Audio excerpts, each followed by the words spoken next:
Assalamualaikum teman-teman, seperti biasa sebelum mulai Mimin mendoakan semoga teman-teman semua selalu dalam keadaan sehat walafiat.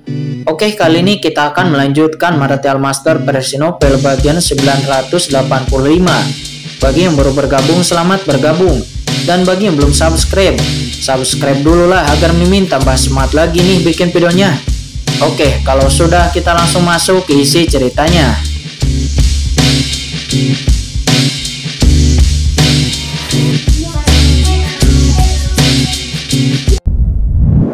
Dalam benaknya, dia tiba-tiba memikirkan sosok jenius muda yang dikejar-kejar oleh Yang Mulia Iblis sebelumnya. Dan dia sebelumnya juga pernah melihat sosok jenius muda itu di layar. Dan pada saat ini dia merasa sosok jenius manusia itu sekarang berada di depannya. Dia ingin mengatakan sesuatu, bahkan ingin melepaskan diri. Akan tetapi dia bahkan tidak bisa bergerak, karena pedang tajam hitam yang menusuk tubuhnya itu melahap darahnya dengan liar. Dan bahkan kekuatan jiwanya pun dikejutkan. Pada saat ini meskipun basis kultivasinya lebih tinggi, tetapi itu tidak akan membantu. Dengan kata lain, meskipun dia berjuang sekeras mungkin, dia tidak akan dapat melarikan diri. Dan kemudian, boom! Pedang karat misterius menembus tubuh guru suci Master Klan Konghai itu. Dan Master Klan Konghai itu segera mengeluarkan raungan kesakitan. Tubuhnya meledak dalam sekejap, dan darah tak berujung muncul dari tubuhnya. Dan kemudian tubuhnya berubah menjadi kabut darah. Namun kabut darah itu tidak menyebar, akan tetapi langsung ditelan seluruhnya oleh pedang karat misterius. Segera pedang karat misterius itu mengeluarkan jeritan tajam seolah-olah ada semacam kegembiraan yang ekstrim darinya. Pada akhirnya, jiwa Master Klan Konghai itu benar-benar redup dan jiwanya ditelan sepenuhnya oleh pedang karat misterius itu. Setelah pedang karat misterius menelan jiwa Master Klan Konghai itu, pedang karat misterius bahkan ingin memakan asal-usul tubuh puncak tapir guru suci dari klan Konghai itu. Namun di samping Qin Chen menus dingin, Qin Chen langsung menggunakan teknik kelarang jiwa surgawi untuk menekan pedang karat misterius.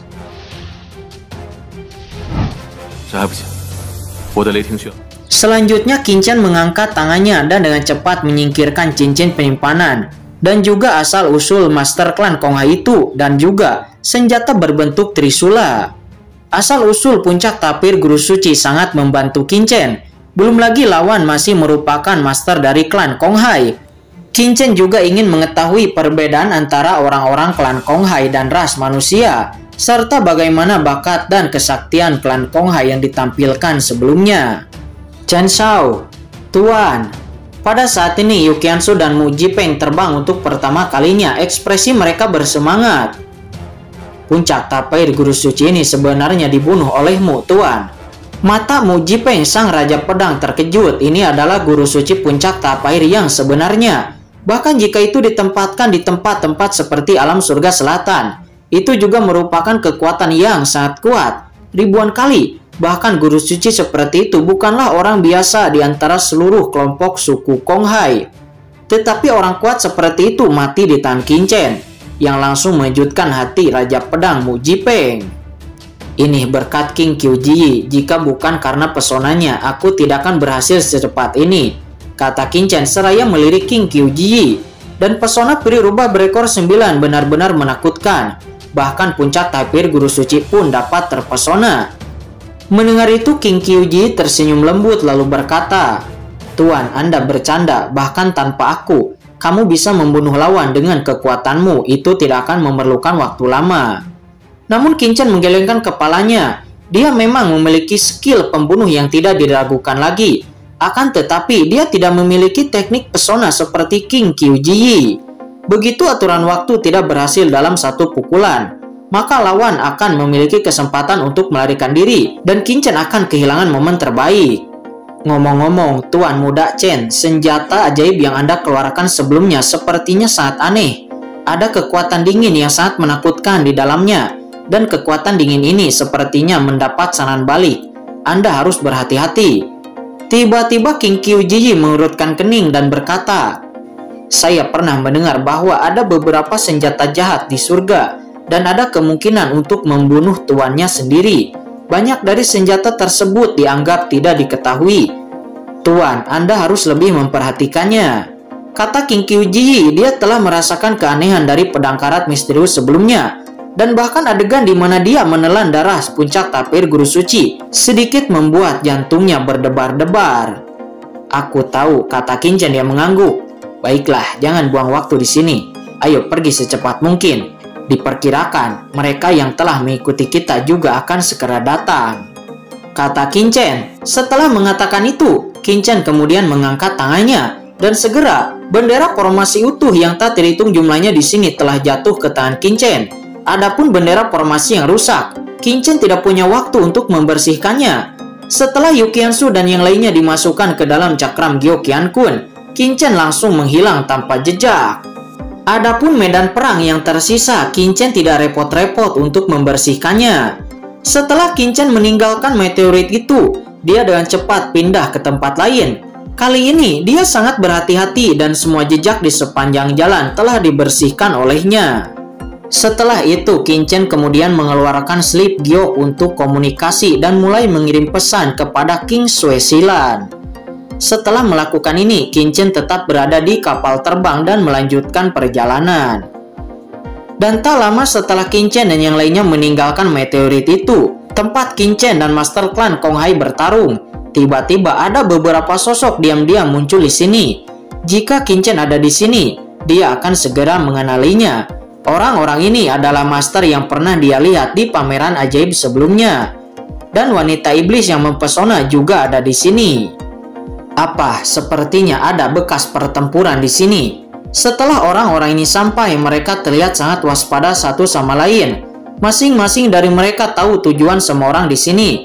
Meskipun berisiko, namun tidak ada yang mau pergi, karena mungkin akan ada sedikit kemungkinan keuntungan. Hanya saja setelah mereka sampai, semua mata mereka memadat, karena sepertinya ada bekas pertempuran di sini. Dan uap air klan Konghai yang tersisa di kehampaan sangat kaya. Namun tidak ada seorang pun di meteorit ini. Mungkinkah Molan telah membunuh anak itu? Ternyata Master Clan Konghai sebelumnya bernama Molan. Seharusnya tidak secepat itu. Kami datang jauh-jauh dan tidak membuang banyak waktu sama sekali. Karena anak itu berani menarik Molan ke sini. Dia seharusnya punya beberapa trik di sini dan tidak mungkin mati begitu cepat. Setelah berdiri di atas meteorit, wanita mempesona itu berkata kepada dirinya sendiri, karena dia tidak percaya bahwa Kincen bisa menandingi Molan meskipun dia memiliki kartu Hall. Namun setelah dia melacak di sini, Kincen dan Molan sepertinya menghilang secara misterius dan mereka tidak tahu kemana keduanya pergi. Molan adalah anggota suku Konghai dan dia memiliki aura suku Konghai. Meskipun dia pergi dari sini, dengan indera penciumanku seharusnya aku dapat menangkap jejaknya sekecil apapun itu. Akan tetapi sekarang napasnya menghilang. Apa yang sebenarnya terjadi? Kata wanita yang mempesona itu. Dia dengan cepat mendekati meteorit itu. Dia mengerutkan kening dan bergumam. Tidak, lihat apa ini. Tiba-tiba seorang master berkata dan langsung menarik perhatian semua orang. Mata wanita yang mempesona itu bersinar dan ketika dia datang ke sana dalam sekejap, dia kemudian melihat sebuah bendera formasi melayang di kehampaan. Dan bendera formasi itu telah rusak. Ini adalah bendera formasi tingkat atas. Hanya master formasi tingkat atas yang dapat menyempurnakannya. Dan setauku, Molan sama sekali bukanlah master formasi. Jadi, apakah bendera formasi tingkat atas ini milik anak muda itu? Setelah memikirkan hal ini, orang-orang di sana menghirup udara dingin. Mungkinkah ada kekuatan formasi teratas di belakang anak itu? Mungkinkah Molan dijebak di dalam formasi? Salah. Kesadaran wanita mempesona dari klan iblis itu tiba-tiba menyapu ke kejauhan. Dan pada saat yang sama dia menghilang dari sini. Dan saat berikutnya, dia muncul di kehampaan ribuan mil jauhnya. Dia mengangkat tangannya dan kemudian meraih selembar kain. Dan kemudian dia mendapati bahwa kain itu adalah sobekan dari baju pertahanan Molan. Apakah dia dikalahkan oleh anak itu? Apakah dia sudah... Memikirkan hal ini, wanita mempesona itu terkejut. Dan master lain di sekitarnya jelas juga memikirkan hal ini. Dan mereka semua bergetar. Meskipun entah apa yang terjadi di sini, namun yang pasti Molan pasti kurang baik. Dan bahkan kemungkinan besar dia telah mati di sini. Mendesis. Sedikit kengerian muncul di wajah semua orang. Molan dianggap sebagai penguasa tertinggi di pasar kekosongan ini.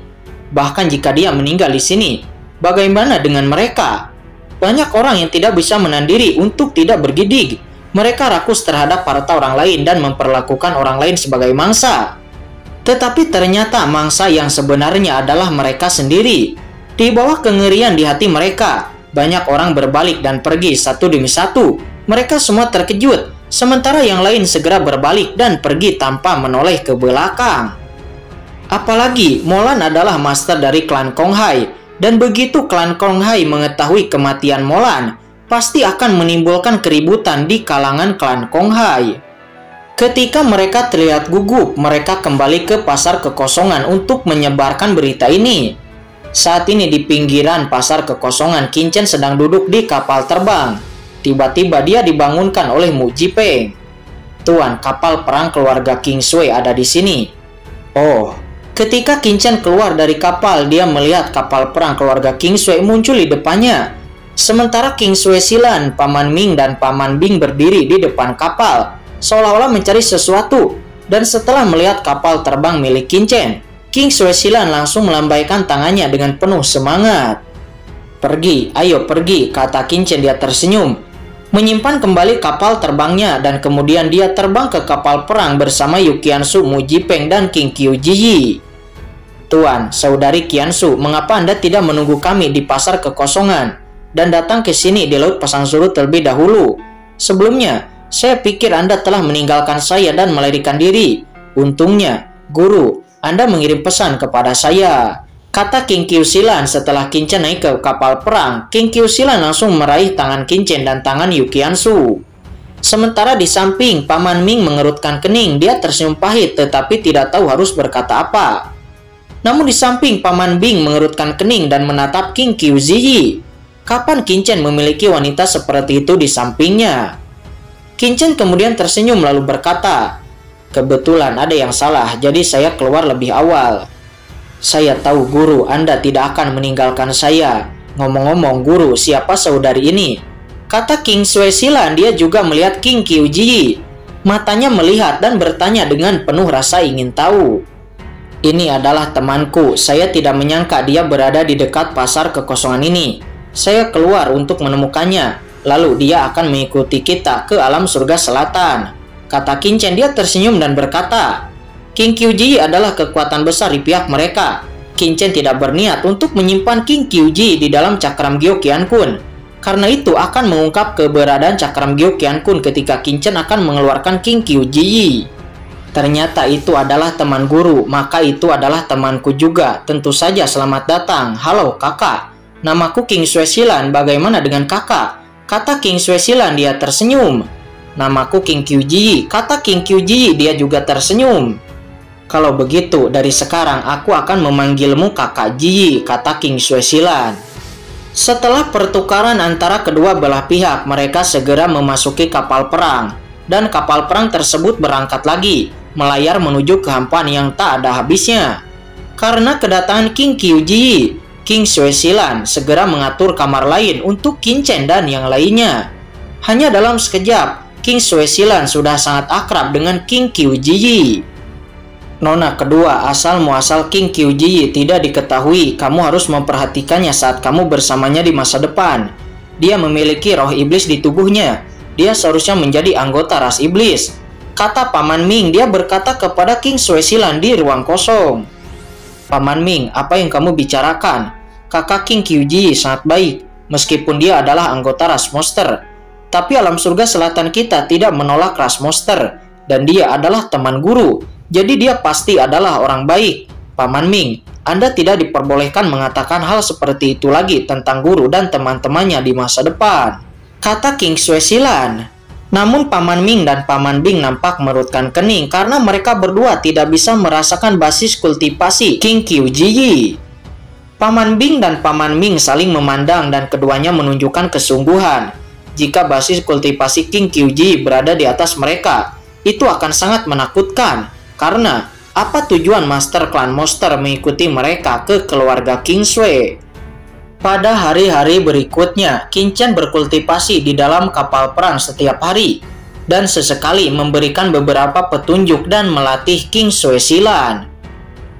Singkat cerita, 1 bulan kemudian mereka akhirnya tiba di kota Nandou. Apakah secepat ini? Kata Qin Chen. Dia sedikit terkejut. Dia hanya tinggal di kapal perang selama kurang lebih sebulan. Namun sebenarnya dari pasar kekosongan ke kota Nandou setidaknya memerlukan waktu 2 bulan. Di samping, King Sui silat kemudian menjelaskan, kecepatan kapal perang keluarga King Sui kami sangat cepat, 2 kali lebih cepat dari rata-rata kapal perang teratas. Oh, tidak heran, kata Qin Chen. Kota Dou Selatan apakah akhirnya tiba? Kata Qin Chen seraya berjalan ke sisi kapal. Akhirnya sampai. Banyak anggota keluarga King Sui yang sangat bersemangat. Mereka telah berkeliaran di luar selama bertahun-tahun. Dan sekarang mereka telah kembali ke kota Nandou. Mereka benar-benar telah kembali ke alam surga selatan. Meskipun kota Nandou masih jauh dari keluarga King Sui, namun setidaknya setelah mencapai alam surga selatan, banyak orang yang sangat merindukan kampung halamannya. Selain kapal perang keluarga King Sui, terdapat puluhan ribu kapal perang di sekitar pelabuhan kota Nandou saat ini. Kapal-kapal perang itu luar biasa. Pangkat berbagai kapal perang ada yang tinggi dan rendah. Alam surga selatan sangat makmur dan berlimpah, dan berdagang dengan beberapa alam besar lainnya. Sering dan bahkan berdagang dengan ras lain. Jadi ini adalah tempat paling ramai di antara 4 wilayah surga. Selanjutnya kapal perang keluarga King Sui perlahan mendekati pelabuhan kota Nandou dan kemudian berhenti perlahan. Guru, kota Nandou adalah kota perbatasan paling makmur di alam surga selatan kami. Di sini, banyak kekuatan teratas di alam surga selatan memiliki stasiun, dan keluarga King Sui kami juga memilikinya. Kata King Sui silat, dia memperkenalkan kepada Qin Chen. Selanjutnya kekuatan jiwa Qin Chen terpancar dan dia melihat kapal perang yang tak terhitung jumlahnya benar-benar terlihat berbeda-beda. Itu datang dari berbagai ras.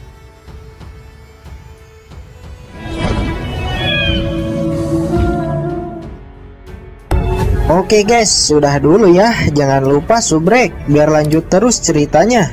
Bagi yang sudah subrek, mudah-mudahan dimudahkan rezekinya. Mimin undur diri. See you next and goodbye.